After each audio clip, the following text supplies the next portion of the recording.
eye on the Supreme Court. As one justice is hospitalized with flu-like symptoms, a nominee to the nation's highest court begins her confirmation process. Praying for peace. The Holy Father renews his calls for an end to the military conflict in Ukraine. Important declaration.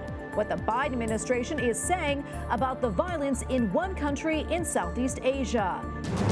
And going mad. How one small Catholic school in New Jersey is making big noise in basketball. On EWTN News Nightly for Monday, March 21st, 2022.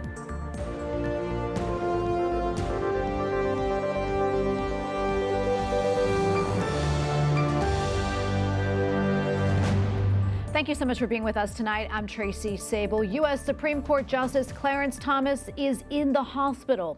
The 73-year-old Catholic was hospitalized Friday with flu-like symptoms. A court statement says that he does not have COVID-19 and may be released later this week. We'll have more on this developing story. Today also is the start of confirmation hearings for Supreme Court nominee Ketanji Brown Jackson. Later in the newscast, we'll have analysis from the Heritage Foundation's John Malcolm.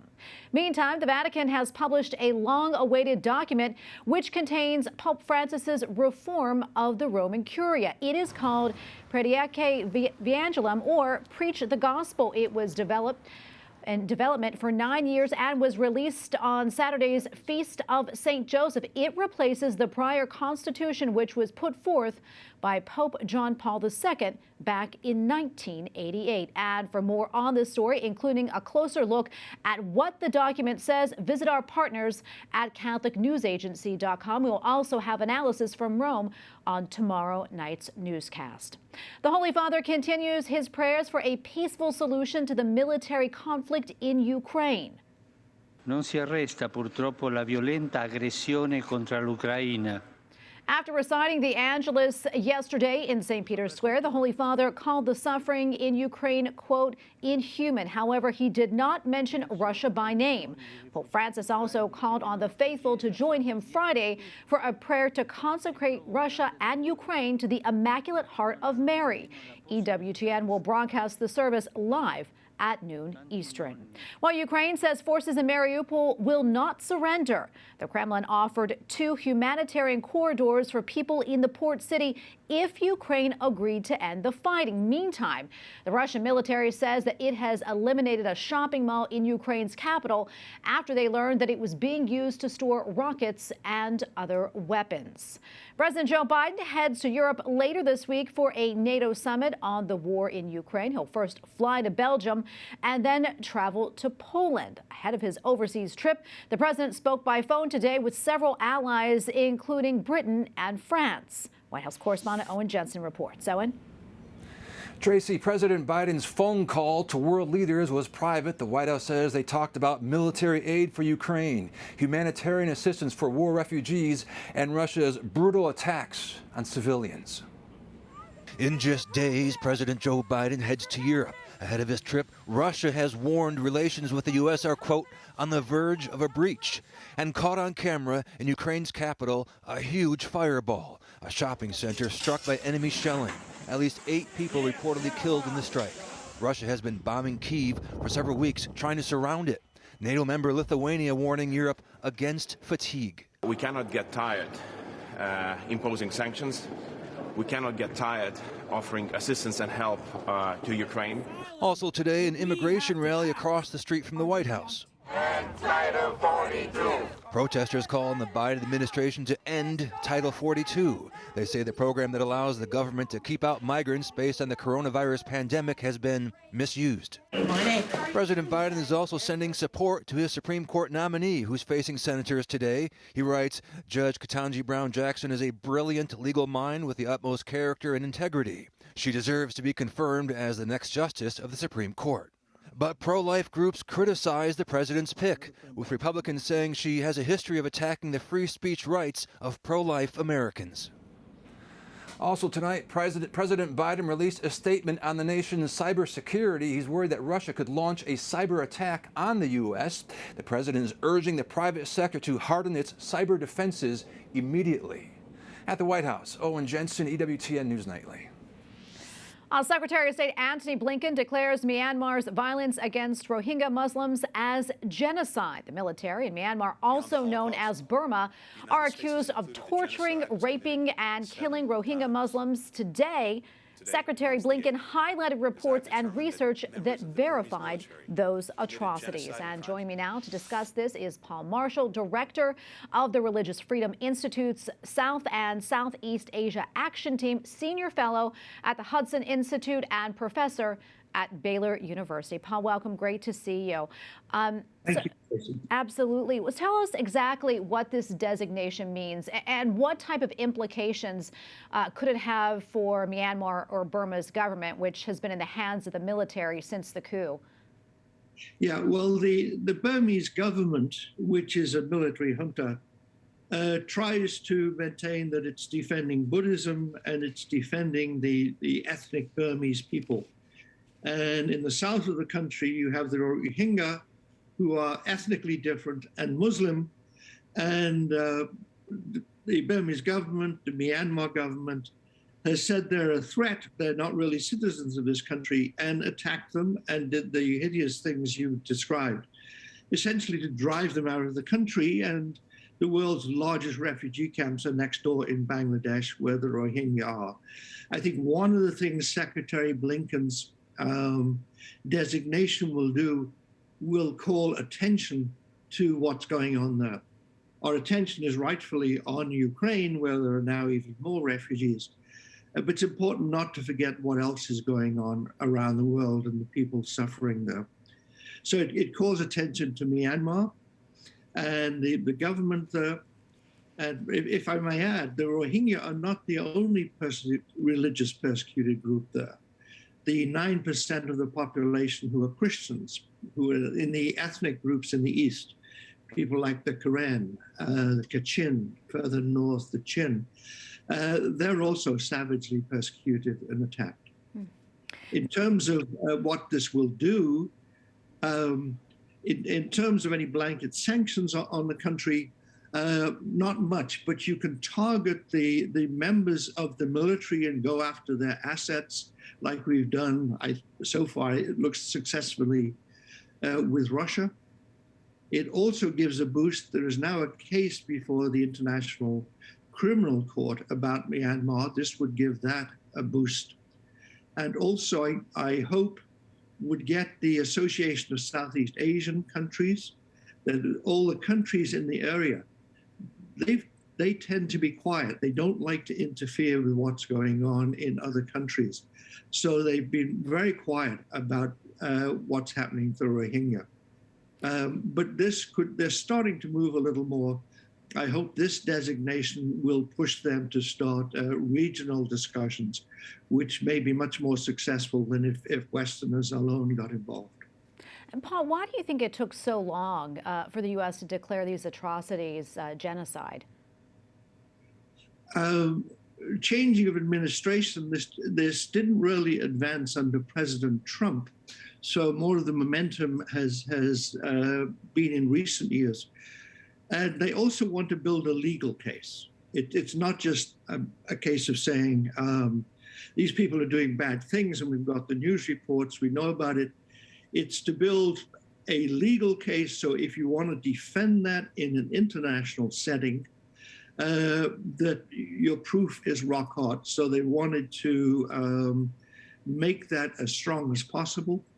Also, at the same time, you'd be doing diplomacy to see if you could get them to change their policies, saying, if you don't, we're going to come out with this designation. So you're trying to do several things at once there. And Paul, I'm curious, what would you like to see happen, following this genocide declaration? What do you think should be done?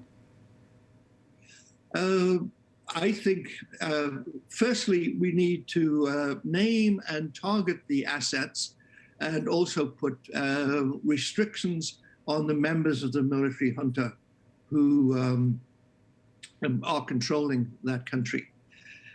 Also see about them being brought sentenced for war crimes, of which there are plenty in that country. I would like to see this giving impetus to the Association of Southeast Asian Countries to collectively lean on Myanmar to make changes to its policies, both with regard to the Rohingya and to the other people it's repressing. That it should become a source of national attention in Southeast Asia. As I say, their neighbors, they know more. They have tried not to antagonize the Myanmar government. And I think they could have more leverage in an international conference than we could. Well, Paul, thank you so much for your time today and for your expertise. We appreciate it. Thank you very much, Tracy. Coming up, President Biden's nominee to the Supreme Court begins her confirmation hearings today. We have analysis.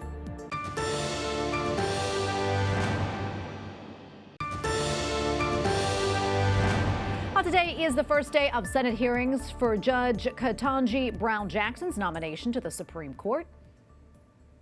Her nomination, pending a confirmation by the Senate, will bring us one step closer to having a Supreme Court that is more reflective of our nation.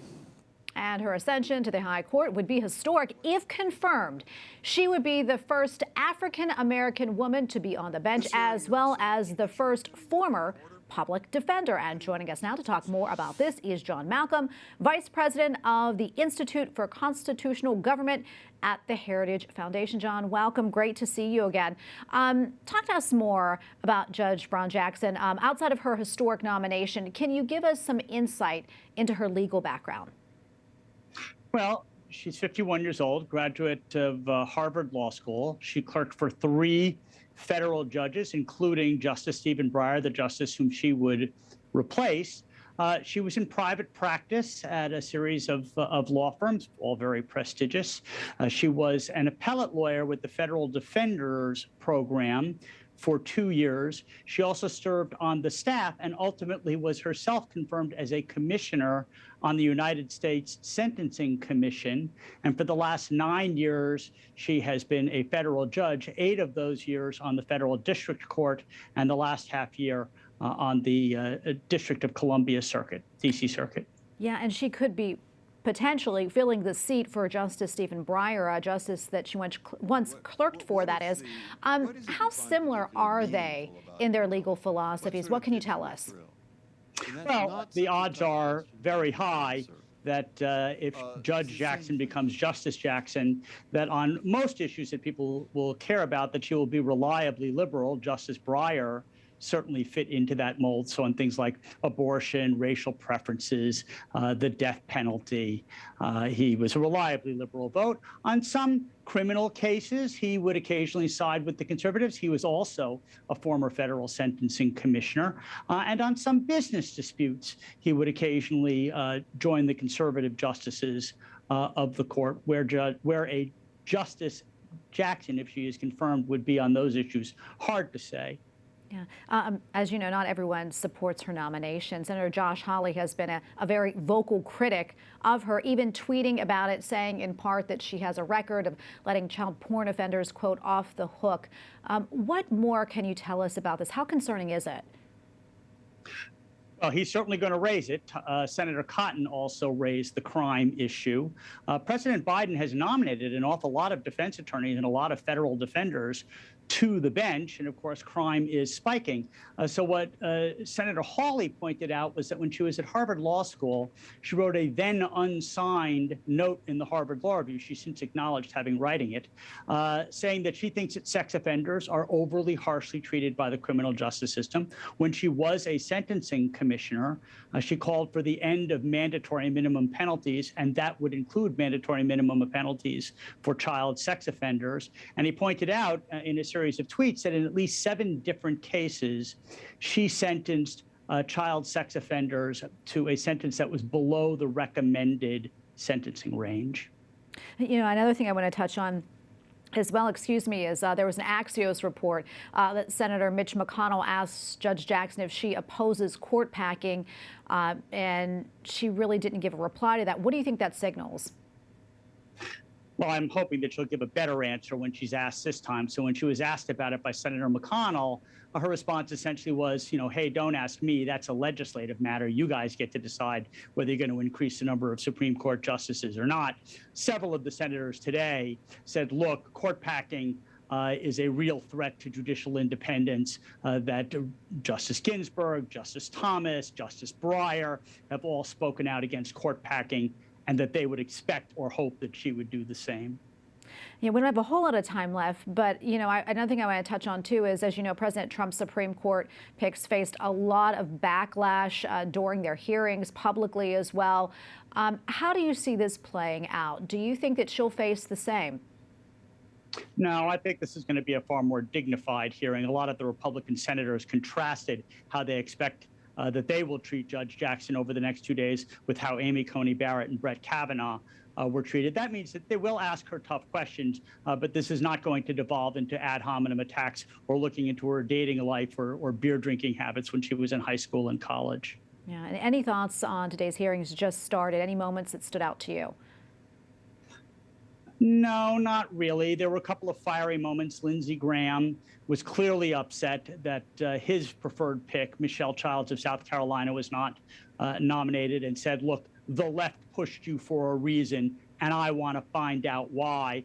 Sheldon Whitehouse kept talking about dark money, but instead of saying it was dark money on the left, he said it was dark money on the right that was spreading rumors about what the left was doing to support Judge Jackson. That I found kind of amusing. But the more interesting 2 days are ahead when they actually get to ask the nominee questions that she'll have to answer. All right, we'll see what happens. Thank you so much, John, for your time today and expertise. Always appreciate it. Great to be with you. All right, well, if you have a mortgage, a car loan, or credit card debt, your payments could soon be going up. That's because the Federal Reserve has raised interest rates to help stem inflation. It is the first rate hike in 4 years. Republican Senator Bill Cassidy tells EWTN News Nightly the Fed's actions will hurt the economy. It's probably quite likely will lead to a recession. That's what happens when you begin to raise interest rates. By the way, that's why Republicans opposed this massive unnecessary spending bill the administration did in March. $1.9 trillion dumped into the economy. Several more rate hikes are anticipated this year. Meanwhile, the Senate Banking Committee has cleared the way for Jerome Powell to serve a second 4-year term as chair of the Federal Reserve. Confirmation by the full Senate is expected this week. Up next, the Holy Father says God does not care about our past. We'll explain. Plus, why one Catholic school in New Jersey is getting a major bounce from March Madness.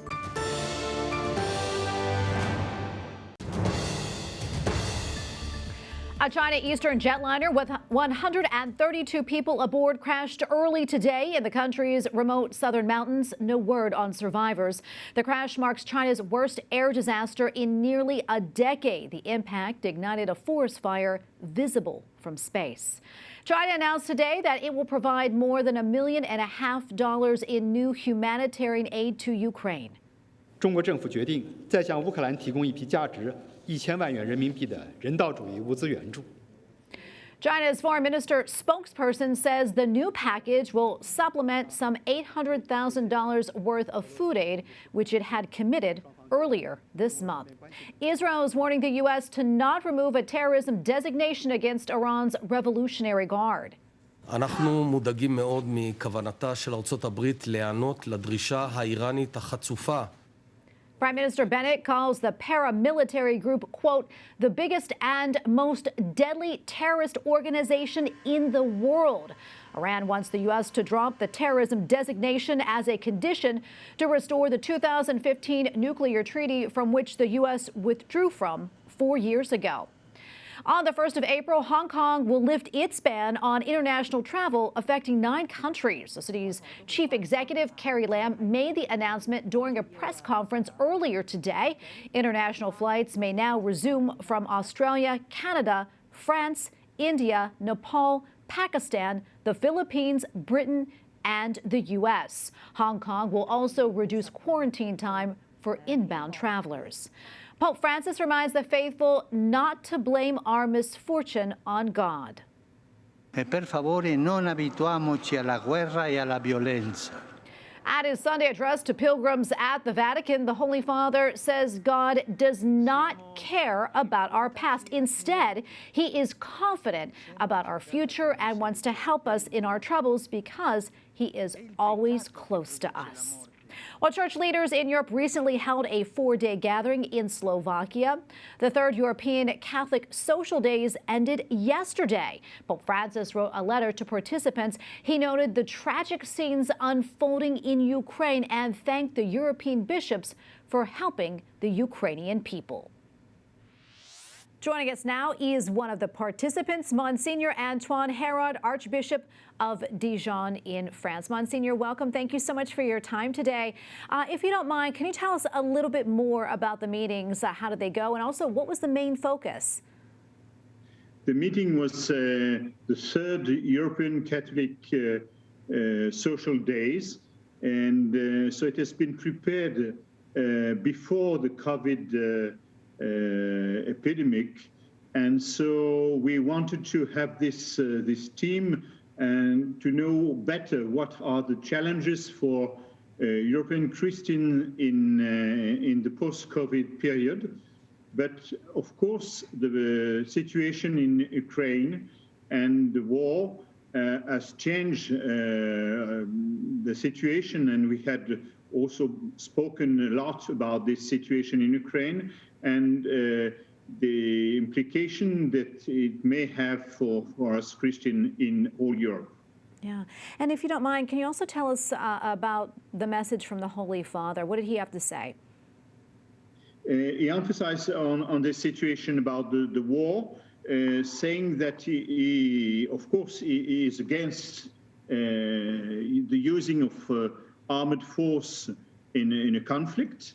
And he also thanks the different bishop conference who are involved in receiving those refugees from Ukraine, who are coming, thousands and thousands of people who are joining all Europe, especially the border countries like Poland, Romania, Slovakia, and Hungary, but also those who are afterwards and will have to receive those refugees. And, you know, as you just mentioned, the war and tragic events taking place, also, you know, the pandemic still going on around the world. What do you hope can come out of this meeting for the future? We put the accent about the transition we had to live in Europe, and we have noticed 3 of those transitions. The first one is the demographic transition and the question of the family in Europe and all anthropological issues. The second one is more technological, and through the digital revolution, how can we deal with that? And the third one is about the ecological transition and what change and precise change we have to do in our daily life. Well, Monsignor, thank you so much for speaking with us today and all that you're doing. We really appreciate it. It is a pleasure for me. Thank you. And finally tonight, on a different note, 16 teams remain in the NCAA men's basketball tournament. They include traditional powers like Duke, Kansas, and North Carolina. Also still alive is a Catholic school in New Jersey with less than 2,500 students. Let's go, Peacocks!